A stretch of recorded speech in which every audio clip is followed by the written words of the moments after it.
Monsieur Mathieu Milad, en charge du War Museum de Bastogne. Je vais vous demander de nous le présenter parce qu'en fait, il est tout nouveau, on peut dire, hein, je pense. Hein. Oui, effectivement. Donc, c'est un centre de mémoire qui a ouvert ses portes le 22 mars 2014. Donc, ça fait à peu près 6 mois. Et donc, c'est un tout nouveau site, effectivement. Ça prend place sur un musée plus ancien qui était le Bastogne Historical Center, donc, qui a été construit dans le courant des années 70. Et voilà, ce Bastogne Historical Center méritait une sérieuse remise à neuf. Et donc, c'est chose faite depuis plus de 6 mois, puisque l'ancienne scénographie a totalement été modifiée. Mais en plus de ça, le parcours de visite a été augmenté. Donc, c'est-à-dire qu'on a une extension qui nous permet de découvrir davantage. Et donc voilà, on a un parcours tout à fait moderne et qui cale plus, je vais dire, avec l'époque actuelle. Parmi les spécificités ici du parcours d'exposition, c'est tout d'abord l'histoire de 4 personnages qui suivent les visiteurs, qui accompagnent les visiteurs pendant toute la durée de la visite. C'est-à-dire que ces 4 personnages, ils se trouvent ici derrière moi. Donc il y a à la fois Émile, qui est le jeune garçon de Bastogne, Mathilde, la jeune institutrice de la région de Bastogne, qui fait partie de la résistance, Hans Wegmuller, qui est donc le soldat de la 26e grenadier, et Robert, le caporal américain de la 101e Airborne. Alors chacun vont expliquer aux visiteurs ce qu'ils faisaient à l'époque, d'où est-ce qu'il vient, comment est-ce qu'ils ont vécu les faits. En même temps, ils font référence au contexte international. Donc c'est ça qui est intéressant, c'est que le Quidam permet de se rendre compte comment les gens vivaient à l'époque, comment certaines personnes vivaient à l'époque. Donc ça, c'est une des grandes spécificités. Une autre spécificité, naturellement, ce sont les 3 scénovisions, donc les 3 spectacles qui ponctuent le parcours. Donc ce sont des mises en scène, comme à l'époque, accompagnées d'effets cinématographiques, de son, lumière, etc., dans lesquels on suit donc, durant le premier événement, les opérations militaires depuis 1939 jusqu'au débarquement de Normandie, en passant par les grands événements politiques également. Dans la deuxième, là on se retrouve en pleine bataille de Bastogne, dans les bois, aux côtés de Robert et de Hans, qui donc tentent de chacun prendre la position de l'un et de l'autre, conquérir leur territoire et de chasser l'ennemi. Et la troisième scénovision, là on se retrouve avec les civils en plein cœur de la bataille, dans un bistrot de la grande rue de Bastogne. Bombardement, les lumières s'éteignent et quand la lumière réapparaît, on est dans les caves avec les civils, où là on suit également l'histoire de nos 4 personnages qui s'y rencontrent dans cette cave. Donc voilà, ça c'est un autre aspect particulier. En plus de ça, il y a d'autres choses, comme par exemple les nombreux témoignages oraux qu'on peut écouter, les vidéos à la fois d'anciens combattants, mais aussi de témoins qui sont interrogés par les plus jeunes générations. On a un parcours didactique qui a été prévu pour les plus jeunes, voilà, il y a vraiment différents outils qui ont été mis en place pour, pouvoir répondre aux attentes d'un public le plus large possible, que ce soit à la fois un public de connaisseurs comme des personnes qui ne sont pas des plus adeptes de l'histoire de la Seconde Guerre mondiale. C'est aussi que ces personnes-là ressortent en ayant une vision de ce qu'était la Seconde Guerre mondiale et puis se rendre compte de l'horreur que ces années de guerre ont pu être, et la bataille des Ardennes en particulier ici. Les documents, c'est impressionnant, tout ce stock de photos, d'images, de témoignages.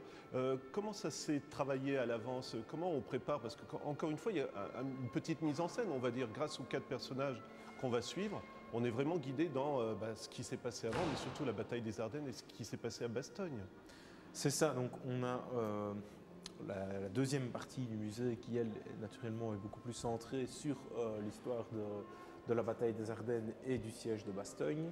Mais à côté de ça, donc, cette histoire de la bataille des Ardennes a été remise dans son contexte de façon large, dans le sens où pourquoi la bataille des Ardennes et la bataille de Bastogne? Eh bien parce que ça se situe dans le cadre de la Seconde Guerre mondiale. Qu'était la Seconde Guerre mondiale? Là, on débute depuis la fin du premier conflit mondial, donc depuis vraiment les racines, pour terminer à la création de l'ONU et aux grands événements de la guerre froide. Donc voilà, on balaye une période chronologique assez large en mettant naturellement principalement notre zoom sur les événements qui sont passés ici à Bastogne et en Ardennes de façon plus générale. Voilà, Mathieu, on est descendu. C'est moi qui ai fait la demande, parce qu'il faut vraiment prendre le temps de découvrir le musée, ne serait-ce que déjà de connaître l'histoire de la Belgique, ce qui se déroulait aussi, parce que c'est vraiment intéressant de voir qu'il y a eu des populations qui ont été déplacées, il y a eu aussi de la collaboration, il y a eu des résistants. Et là, je tenais particulièrement à parler de Bastogne, parce que vous y consacrez une large partie de votre musée, tout simplement. Oui, c'est ça, effectivement. Donc voilà, la majeure partie c'est consacrée à la bataille des Ardennes et particulièrement au siège de Bastogne.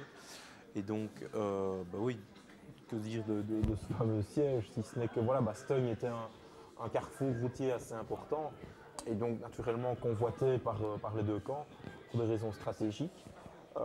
La spécificité de la bataille de Bastogne est que ce carrefour routier en fait a été directement défendu par les unités américaines qui s'y trouvaient. Ils ont envoyé 3 teams, 3 équipes aux routes bien spécifiques par où les Allemands arrivaient, de façon à les ralentir, laissant le temps à une division aéroportée américaine, la 101e Airborne, les fameux Screaming Eagles, de venir s'implanter à Bastogne et d'établir un périmètre défensif. Et donc voilà, une fois que le périmètre défensif a été établi, les Allemands, face à la résistance, ont contourné les barrages et ont encerclé la ville. Ils ont poursuivi leur offensive pour aller s'arrêter tout près de Dinant, à Foix-Notre-Dame, à Celles, donc des villages aux alentours de Dinant. Donc vers le 25 décembre, on peut dire que la percée, donc l'offensive allemande qui avait pour but, je le rappelle, de s'emparer du port d'Anvers et de cette manière d'asphyxier d'une certaine façon l'approvisionnement des Alliés et de couper les forces alliées qui se trouvaient en Hollande des forces américaines qui se trouvaient plus au sud, cette fameuse offensive, à partir de la Noël, voilà, est totalement arrêtée. Maintenant, ce n'est pas pour ça que les combats s'arrêtent définitivement, puisque le Bastogne est toujours encerclé. Les Allemands veulent toujours prendre Bastogne. On voit qu'à partir d'un moment, vers la fin du mois de décembre, ils commencent vraiment à tourner leur objectif vers Bastogne, qui est vraiment devenu symbolique parce qu'elle tient toujours. Et donc, ces Américains tiennent le siège. Ils sont ravitaillés par air dès le 23 décembre, lorsque la météo le permet. Donc il y a des parachutages dans la zone. Partie naturellement des parachutages tombent chez l'ennemi aussi, puisque c'est dans un périmètre assez restreint.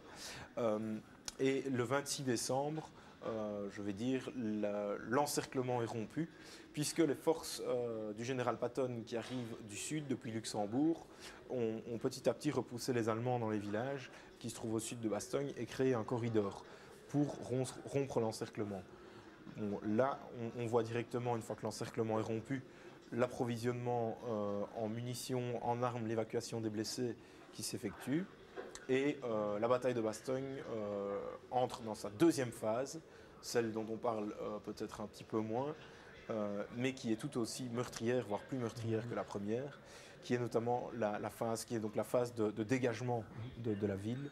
Alors là, les Allemands, comme je le disais, mettent encore plus de moyens dans la bataille, les Américains aussi, et donc il faut encore facilement une dizaine de jours pour dégager entièrement tout le périmètre de Bastogne et repousser les Allemands davantage.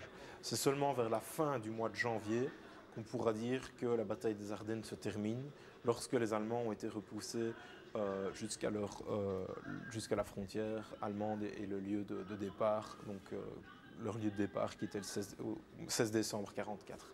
Donc, voilà. Ce qu'il y a d'impressionnant, c'est qu'on voit dans votre musée, encore une fois, il y a des panneaux, c'est quasiment au jour le jour ce qui se déroule dans les combats de Bastogne.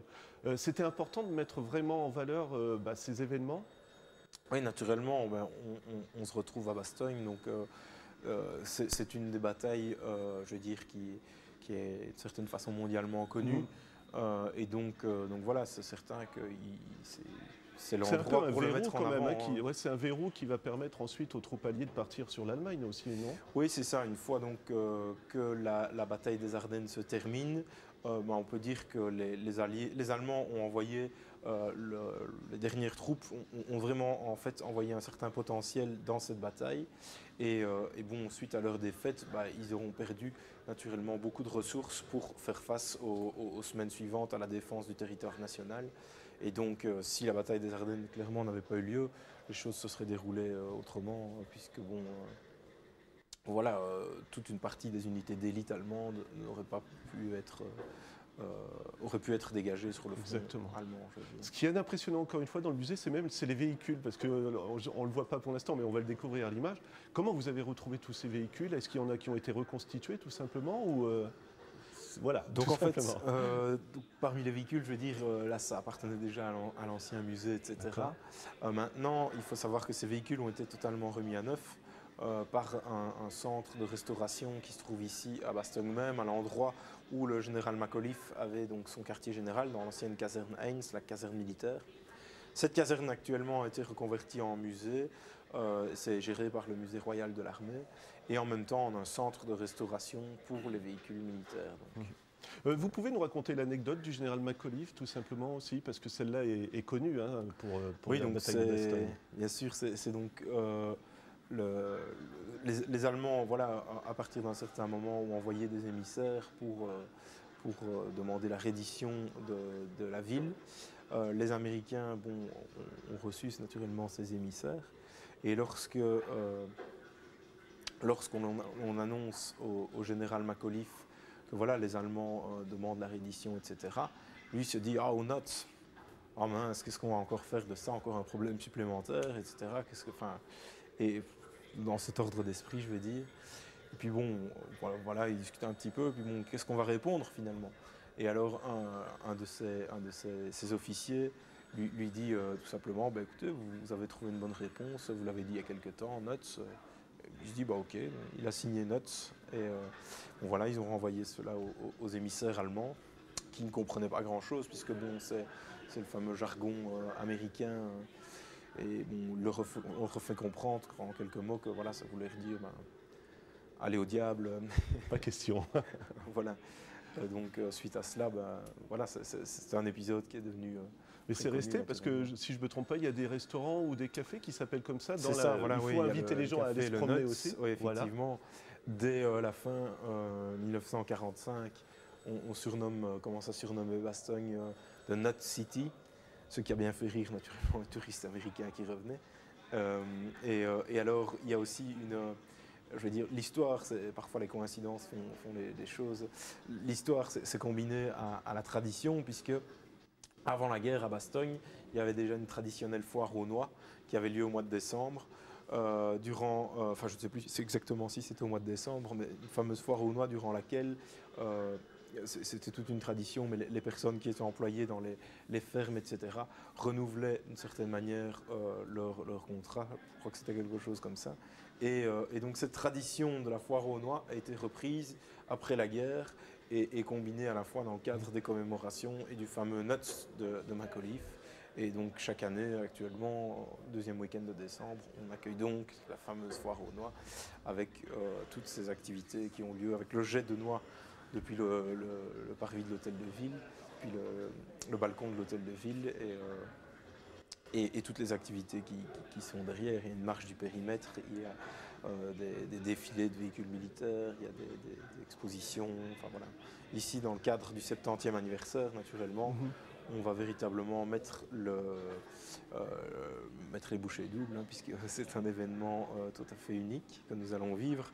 Et donc, il va y avoir notamment une exposition qui va prendre place dans le centre-ville, exposition qui va être dédiée en fait à 5 militaires américains qui venaient d'une université au Texas, l'université de Texas A&M. Et donc ces 5 militaires ont suit leur parcours depuis les années 30 jusqu'à la fin de la guerre et comment après la guerre est-ce qu'ils ont quelles étaient la fin de leur vie, quoi. Et donc parmi ceux-ci, il y a par exemple le colonel Roeder, donc, qui a pris la pointe du Hoc avec son bataillon de Rangers le 6 juin 1944 en Normandie. Et il y a d'autres je veux dire, personnages un petit peu moins connus, mais qui ont une carrière tout à fait honorable au sein de l'armée américaine. Et donc certains d'entre eux sont passés naturellement par l'Ardenne. Et on peut suivre donc leur parcours depuis le début jusqu'à la fin. et leur bataille des Ardennes aussi en quelque sorte, quoi. Ça sera à partir de quand par ici? Mois de décembre? Ce sera donc à partir du 13 décembre. D'accord. Donc durant le week-end du Nuts, l'ouverture de cette exposition est prévue et se poursuivra dans les mois à venir naturellement. Voilà. On a parlé de l'aspect militaire. Si je ne me trompe pas, c'est près de 77 000 soldats alliés qui sont morts hein, dans la bataille des Ardennes. Si oui, je pense que ça doit être aux environs de 70 000, je ne sais plus exactement. Ouais. Mais ce que je trouve important, c'est l'aspect aussi civil, parce que vous en avez consacré une partie, et si vous voulez bien, on va terminer sur ça, parce que c'est très émouvant en plus. Donc si vous voulez bien, on va découvrir ensemble cette partie. Là, on est presque à la fin de la visite du musée. Et je vous le dis, c'est vraiment un endroit impressionnant et émouvant. Vous pouvez nous dire ce qu'on découvre dans cette dernière salle? Donc ici, en fait, c'est une salle qui est, je veux dire, dédiée voilà, au bilan humain, naturellement, de la bataille des Ardennes, sous-entendu de la guerre en général. Et donc, on a reconstitué un cimetière qui se trouve ici derrière moi, avec donc les tombes à la fois de civils, de militaires américains, mais aussi de militaires allemands. Alors les noms qui sont gravés sur ces tombes sont des personnes qui ont bien perdu la vie en Ardennes en 1945. Et alors on a su reconstituer une partie de leur histoire. Donc on a notamment des images personnelles de ces personnes qui défilent. Et donc voilà, ça permet aux visiteurs de se rendre compte que sur les nombreuses pertes, les milliers de personnes qui ont laissé leur vie ici, et bien que derrière ce chiffre se cache une histoire personnelle, une vie, et donc voilà, ça permet aussi aux gens, on l'espère, peut-être de se rendre compte véritablement des horreurs de la guerre en général, et de cette façon pouvoir sensibiliser les gens, naturellement, informer avant tout, mais bon, je veux dire, voilà, c'est toujours bien de pouvoir prendre conscience des conséquences les plus néfastes que peuvent engendrer un tel conflit. Et de mettre des images comme celle-ci, je le dis quand même, moi ça m'a ému, c'est les photos des enfants par exemple, des choses comme ça, ou de voir des témoignages vidéo où on explique des exécutions sommaires et comment ces personnes ont réussi à s'en sortir. Ça doit vous prendre à la gorge aussi, non? Je ne sais pas, quand on crée une scénographie comme ça, on sait ce qu'on veut faire aussi, hein, finalement, c'est faire réfléchir aussi. C'est vrai que certaines histoires sont tout à fait, je veux dire, inédites et exceptionnelles, et c'est ça qui fait leur force de caractère, et je pense que c'est très important de le mettre en avant, puisque c'est probablement ces histoires qui peuvent toucher les gens. On a par exemple dans le troisième spectacle ici, donc qui nous plonge vraiment au cœur de la bataille aux côtés des civils, aux côtés des trois personnages notamment, des quatre personnages. On a la reconstitution d'une cave, et en même temps on nous cite le texte qui a été retrouvé sur un tableau d'une école à Champs, donc un petit village tout près de Bastogne ici, qui explique, qui était écrit en allemand et qui expliquait que voilà, en quelques lignes globalement, que voilà, la guerre est quelque chose de totalement horrible. Comment peut-on ravir, enfin, je veux dire, prendre une femme à son mari, un père à ses enfants, un frère à sa famille, puisse le monde ne plus jamais revoir d'horreur comme celle-ci, et de la souffrance renaîtra peut-être sur les cendres un monde avec une universelle, et la fraternité universelle ressortira peut-être de là. Et c'est signé un officier allemand. Et donc ce texte a été retrouvé, je vais dire, pendant la bataille des Ardennes, à la libération du village, écrit tel quel sur le tableau. Ça, je crois que c'est quelque chose vraiment de très prenant. Et donc, voilà, on le présente ici dans la Scénovision, lu ici en question par notre jeune institutrice. Donc voilà, c'est un exemple parmi tant d'autres de documents qui ne peuvent pas passer, selon moi, dans les oubliettes de l'histoire. Et de maintenir l'équilibre entre l'aspect militaire et civil, vous y teniez aussi justement dans le musée? Oui, absolument, puisque bon, au cours des guerres, on a souvent mis l'aspect, les projecteurs sur les combattants, puisque ce sont eux qui sont les acteurs principaux, je vais dire, d'une certaine façon, ceux qui sont en première ligne. Maintenant, mais il n'y avait pas que les combattants, naturellement. Tous ceux qui se trouvent sur le champ de bataille sont aussi des civils, et les pertes, les troubles psychologiques sont d'autant plus marquants chez les civils que chez les combattants. Et je crois qu'à l'époque actuelle, on ne peut plus négliger toutes les pertes qui ont eu lieu et toutes les souffrances que les civils ont également endurées. Une des choses particulières ici, dans le centre de mémoire qu'on a mis en place ici, c'est le fait qu'on aborde aussi tout ce qui est plutôt l'après-bataille. Donc c'est-à-dire qu'on parle souvent des combats en tant que tels, mais que se passe-t-il après, une fois que les armées sont parties? Et bien donc là, on parle un peu de la reconstruction, comment est-ce que cela a fonctionné, comment est-ce qu'on a pu procéder. On parle du déminage, on parle du bilan humain tel que je le disais, du sort des populations, plus spécialement ardennaises, mais dans un contexte plus large, le sort des populations allemandes par exemple. Donc voilà, chose dont on parlait peu, je veux dire, auparavant. On parle naturellement de la découverte des camps de concentration, tout ce qui s'ensuit également après cette bataille des Ardennes au niveau international pour découler jusqu'à la fin de la guerre, jusqu'à la création de l'ONU, jusqu'au conflit suivant, la guerre froide, je veux dire. Donc, voilà. Voilà. Si vous voulez bien, on va juste terminer sur l'extérieur parce qu'il y a un autre monument qu'on peut découvrir en sortant du musée et je vous laisserai nous en dire quelques mots. Mathieu, cette fois-ci, on est sur l'extérieur du musée.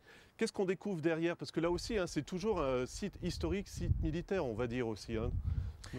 Oui, donc en fait, le mémorial de Mardasson qui se trouve ici derrière, c'est un monument qui a été implanté, qui a été inauguré dès 1950, qui est beaucoup plus âgé que le centre de mémoire à côté, même que le musée qui a été inauguré quelques années plus tard.